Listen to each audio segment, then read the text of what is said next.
ये chapter 1 class 11 जो कि हम लोग का यूनिट एंड मेजरमेंट है, बेसिकली चैप्टर 2 ये हमारा पार्ट 3 होने वाला है, यूनिट एंड मेजरमेंट 03। यदि आप लोगों को हमारा यूनिट एंड मेजरमेंट का चैप्टर देखना है, बाकी वीडियोस देखना है, तो आप यूट्यूब पर जाइए, सर्च कीजिए units and measurement 01 by Lokesh Poddar और units and measurement 02 by Lokesh Poddar. वहाँ पर मैं आप सभी लोगों को बताऊंगा introduction to dimensions and applications to dimensions. यदि आपने इस लेक्चर पर किसी तरीके से आ गए हैं तो मुझे आपको सजेशन देना होगा कि आप हमारे प्रीवियस के 2 लेक्चर्स जरूर देख कर आइए, तभी आपको ये काफ़ी ज़्यादा अच्छे तरीके से पता चल पाएगा। सबसे इंपॉर्टेंट टॉपिक आज की इस वीडियो में डिस्कस करूंगा, कुछ क्वेश्चंस करूंगा। क्वेश्चंस यदि मैं आपको दूं तो आपका सबसे पहला काम होगा वीडियो पॉज करना, पॉज करने के बाद खुद से ट्राई करना और उसके बाद सवालों को हल करना। समझेंगे प्रिंसिपल ऑफ होमोजेनिटी के बारे में।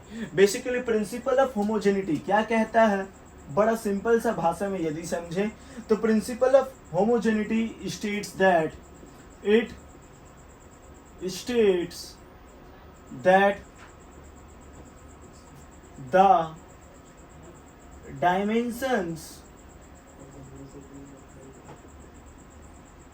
of each term in a relation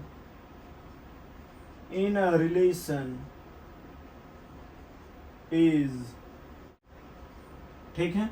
इसमें कहा जा रहा है बेसिकली प्रिंसिपल ऑफ होमोजेनिटी कहता है कि किसी भी दिए हुए रिलेशन में हर एक टर्म का डायमेंशन इक्वल हो सकता है, ठीक है। इक्वल हो सकता है इन द सेंस जैसे मैं यहां पर इज इक्वल, ठीक है। It states that the dimensions of each term in a relation is equal. जैसे मैं यहां एक लिख रहा हूं expression x plus Y plus Z equal to 0, ठीक है।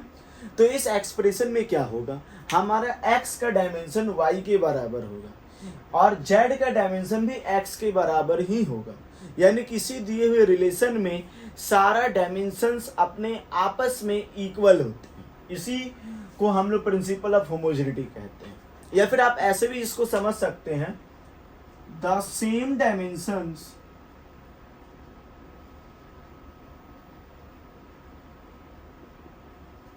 can only be added और subtracted। इसी को प्रिंसिपल ऑफ होमोजेनिटी कहते हैं, ठीक है। प्रिंसिपल ऑफ होमोजेनिटी,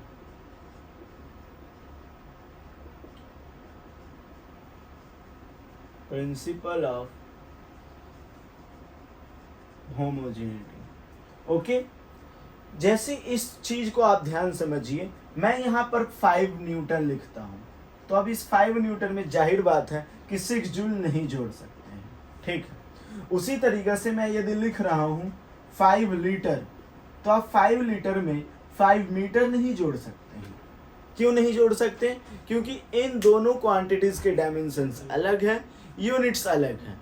यदि आप लोगों को किसी भी तरीका का यूनिट लिखना है, उसमें एडिशन करना है, सब्ट्रैक्शन करना है, तो मेक श्योर वो दोनों के डायमेंशंस इक्वल हो, यूनिट्स सेम हो, ठीक है। चलिए, तो इतना आपको समझ में आ चुका है प्रिंसिपल ऑफ होमोजेनिटी के बारे में। तो चलिए अब वेरी फर्स्ट क्वेश्चन पर आते हैं। सबसे पहला क्वेश्चन, मैं यहाँ पर 4 ऑप्शंस आपको लिख रहा हूँ, okay. P plus Q by R, पहले ऑप्शन ध्यान से देखिए। दूसरा ऑप्शन मैं लिख रहा हूँ पी क्यू माइनस आर। चौथा ऑप्शन मैं लिखता हूँ P Q square minus R square, okay. चौथा ऑप्शन मैं लिख देता हूँ पी क्यू बाई आर। एक और ऑप्शन ले लीजिए, 5वां option R minus Q by P, ठीक है। ये 5 ऑप्शंस है। इस 5 ऑप्शंस में आपको बताना है कि कौन सा डायमेंशनली इनकरेक्ट हो सकता है और कौन कौन सा सही हो सकता है, ठीक है। जल्दी चेक कीजिए प्रिंसिपल ऑफ होमोजेनिटी, देखिए फिर से समझिए और ट्राई भी कीजिए। प्रिंसिपल ऑफ होमोजेनिटी कहता है कि किसी भी दिए हुए टर्म में हर एक टर्म का डायमेंशन जो होता है वो इक्वल होता है। ठीक है, ये चीज आपको समझ। हाँ, एक इंपॉर्टेंट बात, यहाँ पी क्यू आर सबके डायमेंशंस डिफरेंट है, सब अपना अपना अलग अलग डायमेंशंस प्रोसेस करते हैं। तो आपको बताना कौन करेक्ट है डायमेंशनली होमोजेनिटी प्रिंसिपल के अनुसार। देखिए, सबसे पहले पहला ऑप्शन को एनालाइज करते हैं। P प्लस क्यू बता रहा है, मैंने आपको बताया दोनों के डायमेंशन अलग अलग है। अब दोनों के डायमेंशन अलग अलग है तो आपको मैंने ये भी बताया कि वो ऐड नहीं हो सकते। मैंने आपको बताया वही ऐड होंगे जिनके डायमेंशन सेम होते हैं। तो ये तो मुझे गलत लगता है, ये एकदम रेलिवेंट नहीं है। ठीक है, चलिए एक चीज इंपॉर्टेंट और समझिए दूसरा ऑप्शन को समझने से पहले। देखिए, मैंने बताया सिर्फ प्लस और माइनस के बारे में कि जिसका डायमेंशन सेम है उसको प्लस कर सकते हैं, माइनस कर सकते हैं। ठीक है, एक बात याद रखिएगा और कि हो सकता है यदि हम लोग अलग अलग डायमेंशन को मल्टीप्लाई कर दें, ठीक है, मल्टीप्लाई कर दें या फिर डिवाइड कर दें तो उनके डायमेंशन सेम हो जाए, फिर उसको घटाया जा सके या फिर जोड़ा जा सके, ऐसा भी हो सकता है। नहीं समझ में आ रहा है सर? देखिए, बहुत सिंपल सा बात मैंने आपको बता रहा हूं। जैसे फॉर एग्जांपल के लिए किसी का डायमेंशन मान लेते हैं P है, ओके, किसी और का डायमेंशन मान लेते हैं Q है, तो ये दोनों को हम लोग जब मल्टीप्लाई करेंगे, ठीक है, तो हो सकता है कि इसका कुछ ऐसा डायमेंशन निकला, ठीक है, इसका कुछ ऐसा डायमेंशन निकला और इसका कुछ ऐसा डायमेंशन निकला और दोनों का डायमेंशन R के बराबर हो गया। हो सकता है, नहीं फील आ रहा सर? देखिए, एक बार फिर से बता रहा हूं आपको। मान लेते P आपका फोर्स है, देखिए अभी मैं आपको एकदम क्लियर कर दूंगा।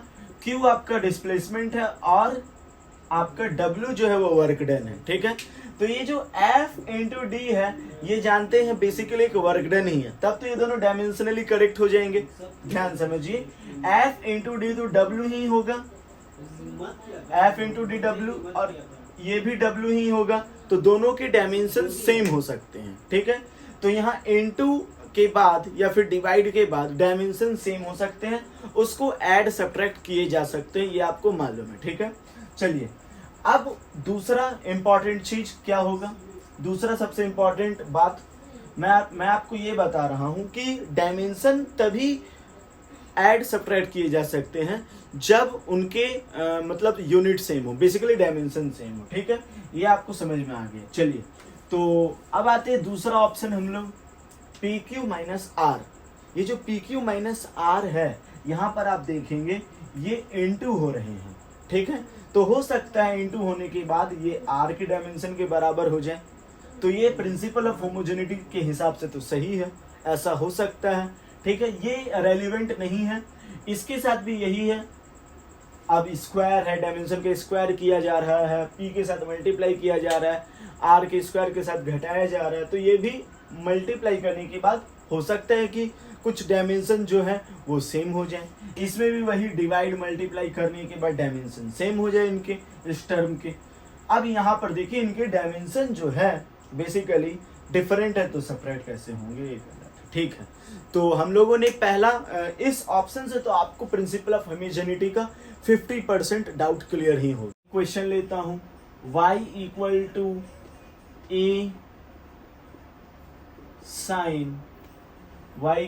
ए sine omega T minus K X. ठीक है, ये मैंने एक एक्सप्रेशन लिखा। आपको इसमें क्या करना है, इसमें पता करना है dimensions of A omega and के। आपको ए ओमेगा और के का डायमेंशन पता करना है। ठीक है, जैसे जैसे मैं क्वेश्चंस करवाने लगूंगा आपका डायमेंशन से जुड़ा और डाउट क्लियर होते रहेगा। ठीक है, तो बहुत बेसिक सा क्वेश्चन मैंने आपको बताया है। देखिए, सबसे पहले ये साइन है, आपको मालूम है साइन एंगल होता है, 9 क्लास ट्रिग्नोमेट्री। ठीक है, और ये बेसिकली थीटा आप कंसिडर कर सकते हैं, यानी साइन थीटा। थीटा एक एंगल है और एंगल एक कांस्टेंट होता है, इसका कोई मतलब वेरिएबल मतलब इसका कोई डायमेंशन नहीं होता है, आप ऐसे समझ सकते हैं। तो मैं इसको कह सकता हूं कि ये जो क्वांटिटी होगी ये क्वांटिटी लिटरली डायमेंशन लेस होगी। मैं ऐसा कह सकता हूं? हाँ सर, बिल्कुल कह सकते हैं। ठीक है, ये क्वांटिटी पूरी की पूरी डायमेंशन लेस होने जा रही है, तो मैं ऐसा लिखूंगा ये डायमेंशनलेस। अब मैंने आपको बताया कि सेम क्वांटिटी तभी माइनस होंगे जब उनकी डायमेंशन सेम हो, ये भी मैंने आपको बताया था। तो इसका मतलब क्या हुआ, देखिए यहाँ पर एक इंपॉर्टेंट चीज मैं आपको बता रहा हूँ। यहाँ जो t है, ये जो t है वो बेसिकली हमारा टाइम है, आपको तो मालूम ही होगा, और x जो है वो डिस्टेंस है, ये भी मालूम ही होगा, y आपका डिस्प्लेसमेंट है, ये आपको ध्यान से समझना है, ठीक है। तो यहाँ पर ये डायमेंशन लेस होने वाली है और ये तभी सब्ट्रैक्ट होंगे जब इनके डायमेंशन सेम हो। तो क्या मैं कह सकता हूँ कि ये जो ओमेगा टी और के एक्स है दोनों ही डायमेंशन लेस होंगे? क्या मैं ऐसा कह सकता हूँ, बताइए। जी हाँ, बिल्कुल। ये माइनस क्यों हो रहे हैं? क्योंकि इनके डायमेंशन सेम है। यदि माइनस नहीं होते, ये मल्टीप्लाई वगैरह होते, तो हो सकता है कि इनके डायमेंशन सेम ना हो, यानी पूरी टर्म के डायमेंशन इस पूरे टर्म के डायमेंशन के बराबर होंगे, ठीक है। चलिए आ गया सर, समझ में आ गया। तो omega T is equal to dimensionless, ठीक है, डायमेंशनलेस क्वांटिटी। डायमेंशनलेस क्वांटिटी किसी का भी डायमेंशन नहीं है, m0 l0 t0, ओके। तो ओमेगा का ओमेगा रखिए, ठीक है, टी का dimension capital T by m0 l0 t0, omega का dimension t inverse m0 l0 t inverse. निकल गया ओमेगा का पहला डायमेंशन। क्या इजी क्वेश्चन दे दिए थे सर? हाँ एकदम, ये इजी ही है। एक दूसरा के एक्स बराबर डायमेंशन लेस, हाँ सर पता है। अब के का के रखिए, ठीक है, एक्स डिस्प्लेसमेंट यानी एल, ठीक है, m0 l0 t0, ठीक है, के का dimension m0 l inverse t0, के का भी डायमेंशन निकल चुका है। चलिए अब ए का डायमेंशन निकालना है। देखिए अब यहाँ पर मैं इसको क्या करने वाला हूँ, एक्सप्रेशन को लिखने वाला हूँ, y माइनस ए साइन, ऐसे मैं लिखूंगा, A sine omega T minus K X minus Y is equal to 0, ठीक है। मैं ऐसा लिख सकता हूँ, इधर आया तो हर एक टर्म का डायमेंशन जो है वो क्या होने वाला है, सेम होने वाला है। तो मैं कह सकता हूँ इसका जो डायमेंशन होगा इसके बराबर होगा। हाँ सर बिल्कुल कह सकते, तब से तो आप यही समझा रहे हैं। जी हाँ बिल्कुल। तो मैं ऐसा कह सकता हूँ y का dimension of y is equal to dimension of A बोल रहे हैं सर, ए के साथ में ये भी तो है, ये तो डायमेंशन लेस है, आपको क्या लेना देना डायमेंशन लेस। जैसे मैं यहाँ पर लिखता हूँ 1/2 AT², ठीक है, तो आप 1/2 को छोड़ देते थे ना, क्यों छोड़ देते थे? क्योंकि वो डायमेंशन लेस हुआ करता था। आप AT² का ही डायमेंशन क्यों निकालते थे? वैसे ही यहाँ पर भी हम लोगों ने क्या किया, इस पूरे टर्म को ही छोड़ दिया, डायमेंशन लेस, ठीक है। तो y क्या है, डिस्प्लेसमेंट है sir, L equal to A, निकल गया बहुत आसानी से डायमेंशन, m0 l t0, निकल गया हम लोगों का A का भी डायमेंशन। कितना हलवा क्वेश्चन दिए थे सर।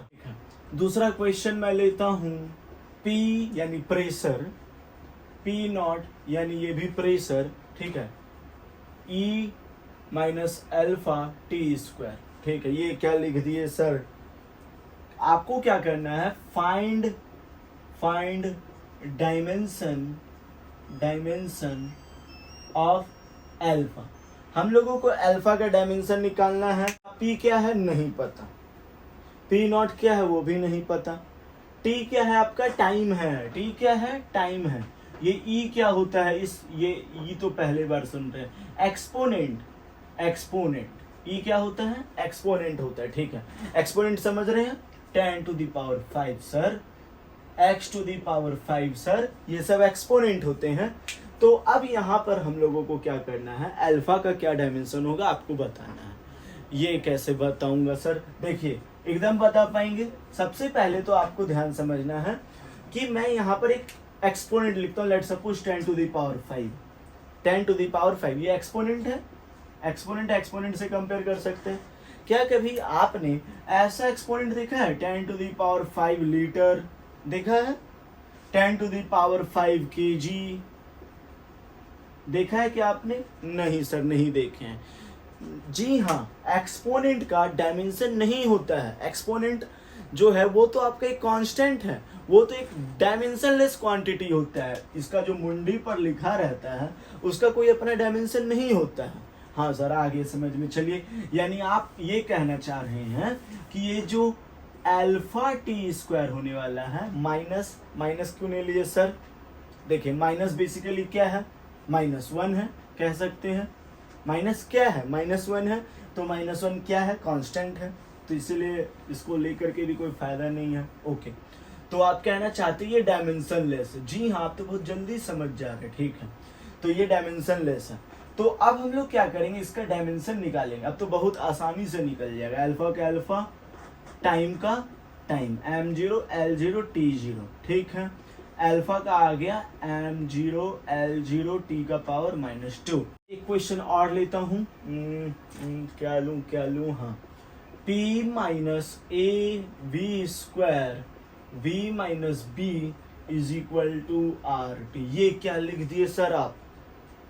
ये बेसिकली आपका क्या है? p प्रेशर, सब जानते हैं। अरे सर, प्रेशर। a क्या है? a का तो डायमेंशन आपको निकालना, क्वेश्चन ही है। b का है, b भी डायमेंशन है। v क्या है सर? अब v आपका वॉल्यूम है। v क्या है? वॉल्यूम। यहाँ भी तो v ही है। r क्या है? पहली बार नाम सुन रहे हैं। r आपका यूनिवर्सल गैस कांस्टेंट है। Universal gas constant, universal gas constant, ठीक है। इसका तो डायमेंशन आपने नहीं बताया सर, कोई बात नहीं, अभी बता देंगे। T क्या है? T टेम्परेचर है। T टेम्परेचर है, ठीक है। सब समझ में आ गया सर। करना क्या है? करना ये है कि A और B का डायमेंशन पता करना है। नहीं, कैसे होगा बता दीजिए सर आप। एक बार वीडियो पॉज करके खुद ट्राई कीजिए, थोड़ा वीडियो पॉज करके। ठीक है, मैंने कर लिया ट्राई। चलिए अब मैं आपको बताता हूँ। देखिए, सबसे पहले तो मुझे P का डायमेंशन पता है, निकाल लूंगा। V का डायमेंशन है पता है, निकाल लूंगा। टेम्परेचर का डायमेंशन निकल जाएगा। R क्या है? यूनिवर्सल गैस कांस्टेंट, उसका डायमेंशन मुझे निकालना होगा। चलिए पहले निकाल लेते हैं उसका डायमेंशन निकाल लेते। वैसे उसका जरूरत नहीं पड़ेगा, लेकिन फिर भी डायमेंशन निकाल देते। ये देखिए, ये फॉर्मूला है PV = nRT, ये फॉर्मूला है। P क्या है? Again pressure. V क्या है? वॉल्यूम। N क्या है? मोल नंबर 6.022 × 10⁻⁻23। R वही यूनिवर्सल गैस कांस्टेंट। T है आपका टेम्परेचर, ठीक है। तो अब हम लोगों को R निकालना है। R बराबर PV NT, ठीक है। तो P क्या है आपका? फोर्स बाय एरिया, ठीक है। वॉल्यूम का आपका होता है L3, ठीक है। N आपका नंबर है, छोड़िए, मोल नंबर है, हटाइए। T क्या है आपका? टेम्परेचर, यानी थीटा से मैं टेम्परेचर को डिनोट करता हूँ। आप भी क्या कीजिए, खूब मजा आएगा, ठीक है। फोर्स क्या है? ml t का पावर -2। हाँ सर, आप बहुत बार बताए हैं, बिल्कुल। L2 का L2, L3 का L3, ठीक है। थीटा का थीटा, यहाँ कट गया, एक L कट गया, हो गया आपका ml² t का पावर -2, थीटा का पावर -1। ये निकल गया बहुत आसानी से यूनिवर्सल गैस कांस्टेंट का डायमेंशन, यूनिवर्सल गैस कांस्टेंट का। चलिए, तो वैसे इसका जरूरत है नहीं, मैं आपको बताऊंगा आगे। चलिए, तो यूनिवर्सल गैस कांस्टेंट का डायमेंशन याद रखिएगा। याद रखने की जरूरत नहीं है, डायमेंशन कौन याद रखता है? बहुत लोग, बच्चे लोग डायमेंशन ही याद करने लगते हैं। हाँ, फोर्स का mlt का पावर -2, एनर्जी का m² t का पावर -2। बार बार डायमेंशन याद करते। डायमेंशन याद करने का चीज नहीं है। दिक्कत हो रही है, आप तुरंत डायमेंशन निकाल लेंगे। प्रेशर का निकालना है, ml² t का पावर -2/L² कर दीजिए। फोर्स बाय एरिया आपको करना क्या है? The most important thing, if you are considering the dimensional formula very important, then you have to do only one thing, that you have to cram all the physical quantities from formula. बस आपको physical quantity के formula को रट जाना है। Formula तो आपको याद ही करने पड़ेंगे, otherwise you have to cram the dimensional formula of the given physical quantities. और ज़्यादा क्या किया जा सकता है, ठीक है। चलिए, तो अब यहाँ पर हम लोगों को जल्दी A का डायमेंशन निकालना है, B का डायमेंशन निकालना है। देखिए, सबसे पहले इसको छोड़िए, हम लोग बाद में निकालेंगे A का। अभी गुस्सा में हूँ मैं, बाद में निकालूंगा। अब सबसे पहले यहाँ पर हम लोग को निकालना है V - B का डायमेंशन निकालेंगे। देखिए, आपको प्रिंसिपल ऑफ होमोजेनिटी भूल गए हैं, तो इसलिए तो नहीं निकल पा रहा है आपसे। v minus B, dimension of v is equal to dimension of b। ये क्या कह रहे हैं सर? अरे मैंने आपको बताया ना कि डायमेंशनल फार्मूला तभी माइनस हो पा रहे हैं जब उनके डायमेंशन सेम है, यानी v और b के डायमेंशन सेम है। हाँ सर, आगे समझ में, आप तो तब से यही बता रहे हैं। हाँ जी बिल्कुल, dimension of v equal to dimension of b, dimension of b, ठीक है। v क्या है? वॉल्यूम है, l क्यूब, ठीक है। डायमेंशन ऑफ b निकल गया, b का डायमेंशन तो निकल गया बहुत आसानी से। देखिए ये दोनों क्यों सब्ट्रैक्ट हो रहे हैं, आंसर दीजिए पहले। इनके डायमेंशन सेम है तभी ना, तो यानी v और b के डायमेंशन सेम हुए, v है वॉल्यूम l क्यूब, b के भी डायमेंशन हो गए l क्यूब, ठीक है। ये हो गया हम लोग का पहला। अब m0 और t0 लगाते रहिएगा। उसी तरीका से dimension of p is equal to dimension of a by V square होगा, a बाई वी स्क्वायर होगा। हाँ सर एकदम होगा। चलिए तो p का डायमेंशन क्या होता है? p का डायमेंशन अभी लिख करके कोई फायदा भी नहीं है। चलिए तो यहाँ पर a का हम लोग डायमेंशन निकालने वाले हैं, तो हम लोग ऐसे लिख सकते हैं डायमेंशन ऑफ a बराबर dimension of p into V square. हाँ सर ये तो बेसिक मैंने आपको बताया, डायमेंशन वगैरह के साथ आप खिलवाड़ कर सकते हैं, इंटू मल्टीप्लाई कीजिए, कोई दिक्कत नहीं है, लेकिन तभी आप सब्ट्रैक्ट और प्लस का साइन लगाइए जब उनके डायमेंशन सेम है। नहीं तो आप डायमेंशन डिफरेंट आप प्लस कैसे कर रहे हैं? न्यूटन को आप जूल में प्लस करेंगे, ऐसा तो नहीं ना होगा, ठीक है। तो अब यहाँ प्रेशर का क्या होता है? प्रेशर का होता है force by area, okay.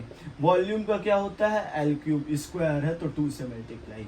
Force M L T का power -2 by L square, L to the power 6, ठीक है, एल टू दी पावर 6। ये रिड्यूस हो गया, एल का पावर 4, यानी एम एल 5 टी का पावर -2, एम एल 5 टी का पावर -2। हाँ सर समझ में आ गया। एक और क्वेश्चन मैं लेता हूँ, p बराबर a minus T square by B X. इसमें हम लोगों को निकालना है a बाई बी का डायमेंशन। a बाई बी का डायमेंशन निकालिए सर, एकदम निकल जाएगा। पहले इसको इंट्रोड्यूस कर लेते हैं। p प्रेशर है, t टाइम है, x डिस्प्लेसमेंट है, बेसिक सब चीज़ है सब कुछ। p प्रेशर, ठीक है। t आपका टाइम, बहुत बढ़िया। x आपका डिस्प्लेसमेंट, उत्तम, ठीक है। अब हम लोगों को निकालना है a बाई बी का डायमेंशन। देखिए सबसे पहले इंपॉर्टेंट चीज, a माइनस टी स्क्वायर क्यों हो रहा है? क्योंकि दोनों को के डायमेंशन सेम है, यानी डायमेंशन ऑफ a बराबर dimension of T square. Are you agree with me? हाँ बिल्कुल, होते ही होंगे आप अग्री।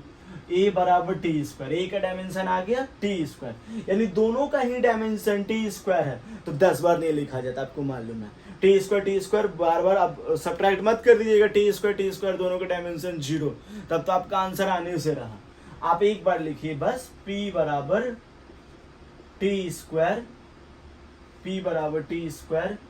बाई b का डायमेंशन निकालना है, और x डिस्प्लेसमेंट है, उसका डायमेंशन l होगा।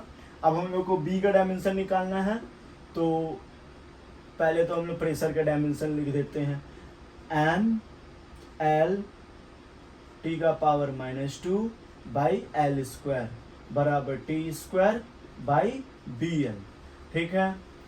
तो ये यहाँ एल बचा, ठीक है। तो इसको कैसे मैं लिखूंगा? ये एल कट जाएगा, ठीक है। तो b बराबर T square by M T का पावर -2, ठीक है। b बराबर एम टी का पावर 4 आ गया, एम इनवर्स टी का पावर 4।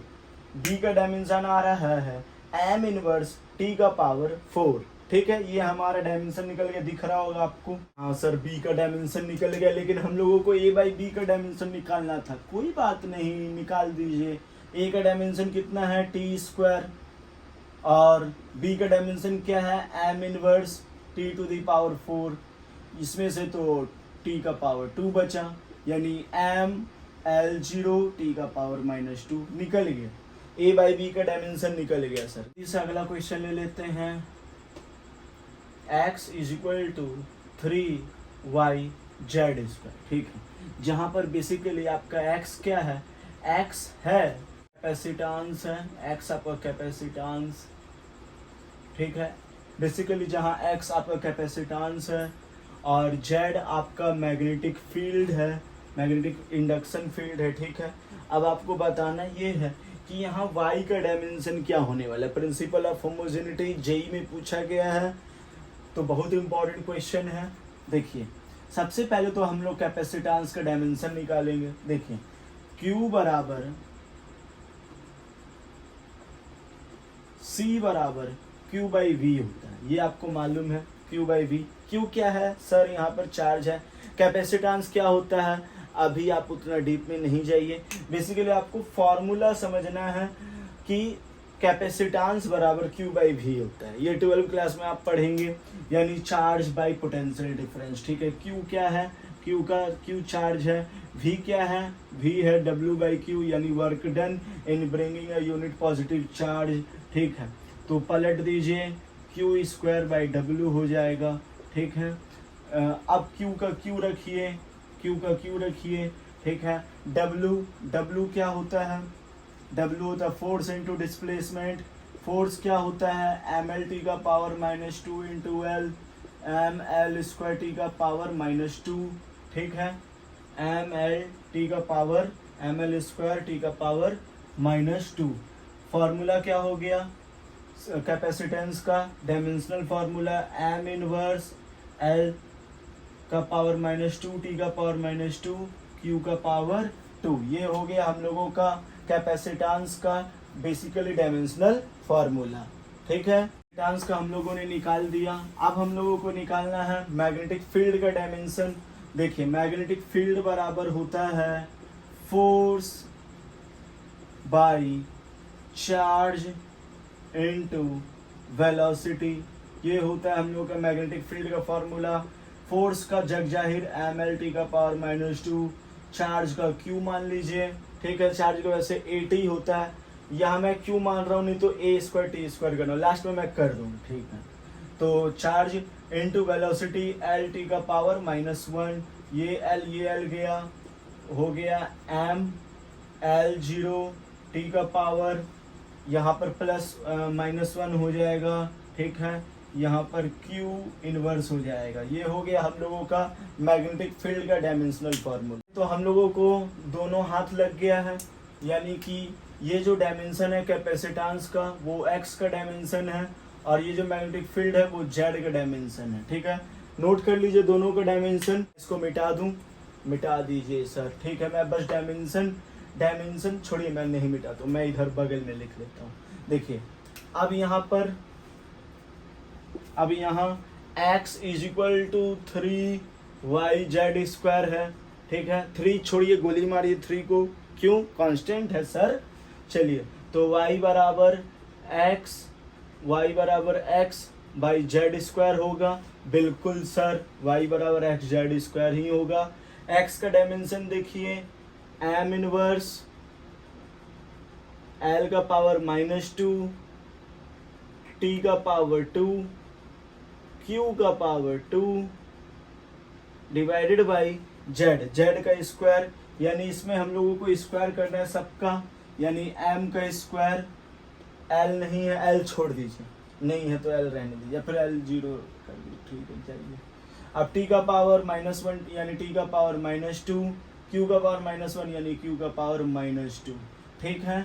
ये 2 है, इधर जाएगा माइनस में, M का पावर -3 होगा, L का पावर -2 होगा, ये माइनस माइनस प्लस होगा, T का पावर 4 होगा, Q ये माइनस प्लस होगा, Q का पावर भी 4 होगा। ये हो गया हम लोगों का आंसर। Y का डायमेंशन निकालने पूछा था, हम लोगों ने निकाल दिया। ये हो गया हम लोगों का डायमेंशनल फार्मूला ऑफ Y। ठीक है, जल्दी से मैं अगला क्वेश्चन ले लेता हूँ। P बराबर alpha by beta e⁻ alpha Z by K theta.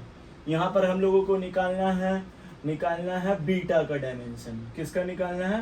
Beta का dimension. Find dimensional formula, find dimensional formula of beta. Beta का डायमेंशनल फार्मूला निकालना है। पी क्या है? प्रेशर है। पी इज द प्रेशर, ठीक है। और जेड क्या है आपका? डिस्टेंस। के क्या आपका? Boltzmann constant. Boltzmann constant sir, Boltzmann constant भूल गए? बोल्ट्जमैन कांस्टेंट मैंने आपको बताया था डायमेंशनल फार्मूला निकाल करके, कोई बात नहीं फिर बता दूंगा। जेड आपका डिस्प्लेसमेंट है, थीटा आपका टेम्परेचर है। चलिए जल्दी से हम लोगों को निकालना है बीटा का डायमेंशनल फार्मूला। एक क्वेश्चन को खुद से ट्राई कीजिए एक बार। कर लिया ट्राई? चलिए अब मैं आपको बताता हूँ। देखिए ई एक्सपोनेंट है, एक्सपोनेंट में कुछ भी रहेगा तो डायमेंशन लेस होगा। मानते हैं कि नहीं? हाँ बिल्कुल मानते हैं सर, अभी तो थोड़ा देर पहले ही आपने बताया। ठीक है, बहुत बढ़िया। तो मैं कह सकता हूँ alpha Z by K theta is equal to m0 L0 T0। हाँ सर बिल्कुल, आपने तो सही कहा। ठीक है, तो अब हम लोगों को क्या करना है? डायमेंशन निकालना है सबका। तो यहाँ जेड का डायमेंशन क्या होगा? डिस्प्लेसमेंट है। एल थीटा का डायमेंशन क्या होगा? बेसिकली टेम्परेचर है तो थीटा ही मान लेते, टेम्परेचर को थीटा मान लेंगे। ठीक है, या फिर जो भी मानना है, टी मानना है मान लीजिए, टी तो वैसे भी है। टेम्परेचर को मैं थीटा ही रहने दूंगा। और बोल्ट्जमैन कांस्टेंट का निकल, देखिए बोल्ट्जमैन कांस्टेंट पी वी बराबर के टी। हाँ सर आपने तो बताया था। पी क्या है? प्रेशर। वी क्या है? वॉल्यूम। के क्या है? Boltzmann constant. टी क्या है? टेम्परेचर। प्रेशर का फोर्स बाई एरिया, वॉल्यूम का एल क्यूब बराबर के का के, टेम्परेचर का टी। टेम्परेचर को थीटा मानना है, ठीक है मान लीजिए। फोर्स एम एल टी का पावर -2, एरिया का एल स्क्वायर इंटू एल का क्यूब, ठीक है, इंटू के इंटू थीटा। ठीक है, तो ये कट जाएगा, एक एल बचेगा, ये हो जाएगा एम एल स्क्वायर टी का पावर -2, थीटा इधर आ जाएगा, थीटा इनवर्स बराबर के। यानी बोल्ट्जमैन कांस्टेंट के डायमेंशनल फार्मूला निकल चुका है। कांस्टेंट का हम लोगों ने डायमेंशनल फार्मूला निकाल दिया है। चलिए तो मैं यहाँ पर पुट करता हूँ, यहाँ पर, हाँ कहाँ पुट करूँ पहले लिख लीजिए आप। मैं यहाँ पर फार्मूला पुट करता हूँ बोल्ट्जमैन कांस्टेंट का। ठीक है, अल्फा का अल्फा, जेड क्या है सर? डिस्टेंस। और के अभी आपने निकाला एम एल स्क्वायर टी का पावर -2, थीटा का पावर -1। और थीटा क्या है? थीटा टेम्परेचर है बराबर m0 L0 T0, dimensionless quantity. ठीक है, ये थीटा इनवर्स, ये थीटा कट चुका, यहाँ पर एक बच गया L। ठीक है, तो यहाँ पर कैसे लिख सकते हैं? अल्फा ब्रैकेट में M inverse L inverse T का पावर 2, यही है, बराबर m0 L0 T0। तो अल्फा का डायमेंशन क्या निकलेगा फाइनली? एम एल टी का पावर -2। अल्फा का डायमेंशन एम एल टी का पावर -2। अल्फा का नहीं निकालना था ना, बीटा का निकालना था। तो बीटा कैसे निकलेगा? अल्फा नहीं निकालिएगा तो बीटा कैसे निकलेगा? क्या बात कर रहे हैं सर, बिना अल्फा का तो निकल जाएगा बीटा। बताते हैं कैसे निकलेगा। पहले इतना तक लिख लिया आपने? हाँ ठीक है, मैं मिटा देता हूँ। अल्फा का डायमेंशन बस याद रखना है।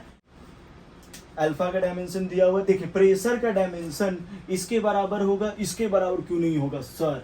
मैंने आपको बताया डायमेंशनलेस क्वांटिटी, याद कीजिए। कुछ डाउट है तो ये चीज देखिए, S बराबर UT plus half it square में आपने हाफ का क्यों नहीं लिया? डायमेंशनलेस था ना सर, इसीलिए। तो आप इसका क्यों ले रहे? ये भी तो डायमेंशनलेस था, एक्सपोनेंट है ना। ठीक है, आगे समझ में। प्रेशर बराबर फोर्स बाई एरिया बराबर अल्फा बाई बीटा, इसका डायमेंशन नहीं होगा। ठीक है, फोर्स का MLT का पावर -2, एरिया का L स्क्वायर बराबर अल्फा बाई बीटा। ठीक है, अल्फा का डायमेंशन निकाले हैं, जल्दी पुट कर दीजिए। MLT का पावर -2, ये रिड्यूस, यानी कि बीटा का डायमेंशन L स्क्वायर। ठीक है, बीटा का डायमेंशन आ चुका है। चलिए मैं मिटा दूं, समझ में आ गया होगा आपको। अब अगला क्वेश्चन पर क्वेश्चन लेते हैं जल्दी से। x बराबर a plus B T plus C T square plus D T cube by E plus T, इसका डायमेंशन निकालना है। तो x इधर चला जाएगा तो यहाँ माइनस हो जाएगा, x इस तरफ आएगा, x बराबर था ना, तो x इधर चला जाएगा माइनस हो जाएगा, माइनस x हो जाएगा बराबर 0 हो जाएगा। यानी सभी का डायमेंशन x के बराबर होने वाला है, इसका डायमेंशन इसका बराबर, सारे के सारे डायमेंशन आपस में बराबर होने वाले हैं। तो ठीक है, जल्दी जल्दी निकाल लेते सारे के डायमेंशन। डायमेंशन ऑफ a बराबर डायमेंशन ऑफ x, x क्या है, डिस्प्लेसमेंट है, शुरू से x डिस्प्लेसमेंट ही रहा है या डिस्टेंस रहा है। तो डायमेंशन ऑफ a बराबर l, ठीक है, निकल गया m0 l t0, ठीक है। bt बराबर x यानी b का b, कैपिटल T बराबर l, ठीक है। तो यानी b बराबर l t इनवर्स, b का भी आ गया। अब c t स्क्वायर बराबर भी x, तो c का c, t स्क्वायर का t स्क्वायर, l का l, c बराबर l t का पावर -2, ठीक है। अब ये कैसे होगा सर? देखिए बहुत सिंपल सा सवाल है। e प्लस टी क्यों हो रहा है? क्योंकि दोनों का डायमेंशन सेम रहा होगा, तो यानी डायमेंशन ऑफ e बराबर डायमेंशन ऑफ t, यानी e का डायमेंशन t है, ठीक है। e का डायमेंशन t निकल गया, b का डायमेंशन निकल गया, c का डायमेंशन निकल गया, a का डायमेंशन निकल गया। अब d का डायमेंशन निकालना है। देखिए पूरा complete dimension D T cube by, यहाँ मैं बनाता हूँ ऊपर आपको नीचे दिखेगा, D T cube by E plus T, दोनों का डायमेंशन टी, तो 10 बार नहीं लिखा जाता, एक बार लिखा जाता है। टी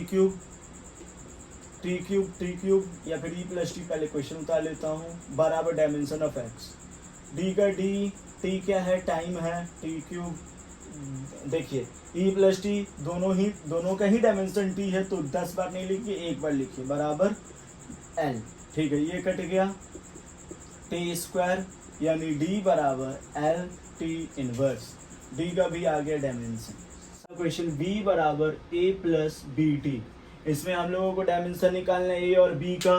कैसे निकलेगा सर? बहुत ईजी है। बी आपका क्या है? वेलोसिटी है, टी आपका क्या है? टाइम है, ठीक है सर। तो जल्दी से निकालिए। देखिए v इधर चला जाएगा माइनस में, माइनस v बराबर 0 हो जाएगा, होगा कि नहीं? हाँ सर होगा। यानी a का वेलोसिटी इसके बराबर, bt का भी वेलोसिटी इसके बराबर, हाँ बिल्कुल, क्यों नहीं। तो डायमेंशन ऑफ a बराबर v, यानी a का डायमेंशन lt का पावर -1, ठीक है, निकल गया। यानी bt का डायमेंशन v के बराबर, बिल्कुल। देखिए प्रिंसिपल ऑफ होमोजेनिटी, b का b, t का t, l t का पावर -1, तो b का डायमेंशन क्या होगा? l t का पावर -1 बाई t, तो यहाँ हो जाएगा l t का पावर -2। b का भी डायमेंशन हम लोगों ने निकाल लिया। तो ये थे हमारे principle of homogeneity. Questions practice करते रहिए। Thank you very much.